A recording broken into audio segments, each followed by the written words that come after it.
ചെയിന് പൊട്ടിച്ചു പോണത് കണ്ടോ? ഞാൻ കണ്ടു. ചെയിന് പൊട്ടിക്കലല്ല, ഒരു പെണ്ണൊരുത്തിലെ ചെവി മുറിച്ചോണ്ട് ഇറക്കണം കമ്മല് കിട്ടാൻ വേണ്ടിയിട്ട്. ആ ജാതി വിലയല്ലേ ഇപ്പൊ സ്വർണ്ണ.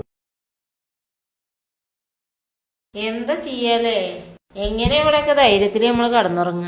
ഒന്നും പറയാൻ പറ്റില്ല. 24 മണിക്കൂറും സെക്യൂരിറ്റി ഉള്ള ശബരിമലയിലടക്കം കളവ് നടക്കുന്നു. പിന്നല്ലേ ഇപ്പൊ അവിടെ സൂക്ഷിച്ച ദുഃഖിക്കണ്ട, അത്രേ ഉള്ളൂ. എങ്ങനെ സൂക്ഷിക്കാൻ ഞങ്ങള് പറയണ? സൂക്ഷിക്കാന്ന് പറഞ്ഞപ്പോ ഉണ്ണിയേട്ടനെ കണ്ടില്ലേ, അവരുള്ള പണ്ടം ലോക്കറ് കൊണ്ടുവച്ചിറക്കുക. എന്നാ ഒരു പേടിയും പേടിക്കണ്ട. അപ്പൊ അതിന് പൈസ കൊടുക്കേണ്ടി വരില്ലേ?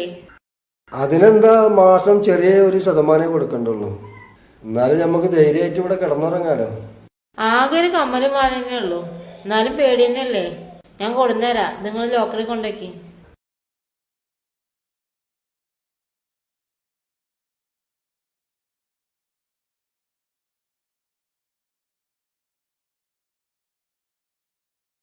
അച്ഛനെങ്ങടാ പോയമ്മ? നിന്റെ മാലയും കമ്മലും ലോക്കറിൽ കൊണ്ടേക്കാൻ പേർക്കാണേ, ഈ കള്ളന്മാരുടെ ശല്യം കാരണം. അമ്മയ്ക്ക് എന്താ? അച്ഛൻ രാവിലെ എന്താ ചെയിൻ വെച്ചാ പണയം വെക്കാൻ വേണ്ടിട്ട് വണ്ടിയുടെ അടവ് തെറ്റിയേക്കാത്രേ. ചേരാ, എന്റെ ഉള്ള മാലയും കമ്മലും പോയാലോ? കള്ളന്മാര് കൊണ്ടുപോയത് ഇതിലും വേറെ.